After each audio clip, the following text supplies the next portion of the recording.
I don't know if President William Ruto means it, because he said so many things and I can't locate him these days, because the things he said during election and the things he's doing now are two different things. I don't know, because I heard. So guys, welcome again to another episode of the WSXM podcast, where our United Africa is an undisputed Africa.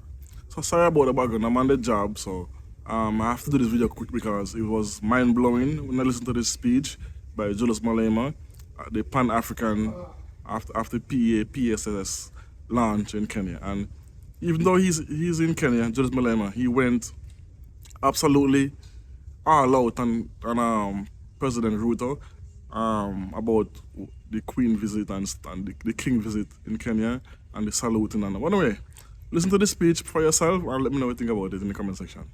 Boom. Him saying we need to do away with the dollar and build our own currency, but his actions are not speaking to anything of doing away with the dollar.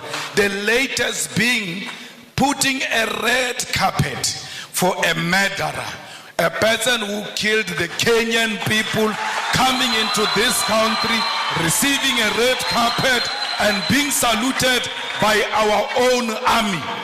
This is not a Kenyan army, it's not a colonialist army.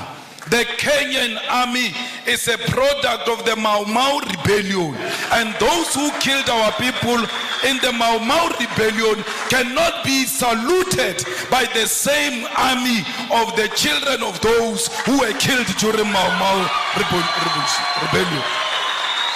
We have a duty to stay true to the cause. We have a duty to remind the King and Britain of what they did to us. Indeed, he shows no remorse. He says this was bad, it shouldn't have happened.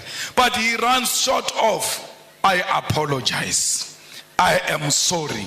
He will never say he is sorry, for because he thinks that his race makes him superior and he's not qualified to apologize to those who are junior to him. We call upon the Kenyan government to be firm and to decide what they want to be. Do they want to be Pan-Africanist, or do they want to be proponents of neo-colonialism? You can't have it both. Only one call must be made, and that call is of Pan-Africanism. It's not easy being a Pan-Africanist, for because the mindset of our people is so colonized, they are going to isolate you. They are going to look at you as if you are a mad person. They are going to look at you as if you are unreasonable.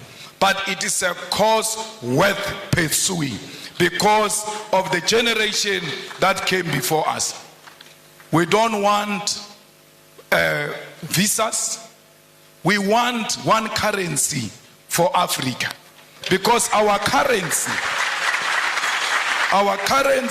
can be more powerful than the pound and the dollar combined, because London has got the biggest storage of gold, yet they don't have a single smallest mine of gold. Their economy is based on our minerals, and if we safeguard our minerals and protect them and say out of these minerals we are producing a currency that is going to compete internationally, we stand a good chance. We need African Central Bank. We need African Monetary Zone. We need African military combat, because these pockets of wars that are happening in Africa are not of our own making. They are sponsored wars, so that those who continue to steal our resources can do so uninterrupted as we fight ourselves, amongst ourselves. So we need a military, a common defense system, the African High Command that will ensure the stability and security of Africa. We equally need a binding African court to deal with dictators who only exist in Africa to feed their friends and families. Those people must be prosecuted the African way, because ISIS is not meant to fight any crime, it's meant to pursue political fights. That's why ISIS will not declare a warrant of arrest against Netanyahu, but can declare a warrant of arrest against Putin, who has not bombed a hospital, who has not bombed a refugee camp, who has not declared a war on a certain ethnic group. We as Revolutionary Economic Emancipation Movement also associate with what Guinea's President Sekou Touré said in 1963. He said, above all, we must avoid the pitfalls of tribalism. There is tribalism taking place in DRC. All our leaders have taken a platform to support or to be against this one or that one. They've spoken on Palestine. They've spoken on the war between Russia and Ukraine.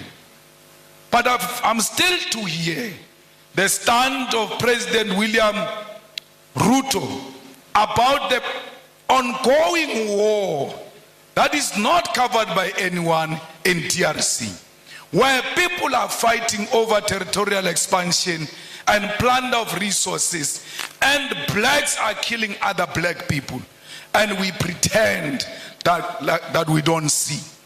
It's important as leaders of states and governments to always condemn violence and war, especially if it's barbaric and informed by tribalism and unjustifiable territorial expansions.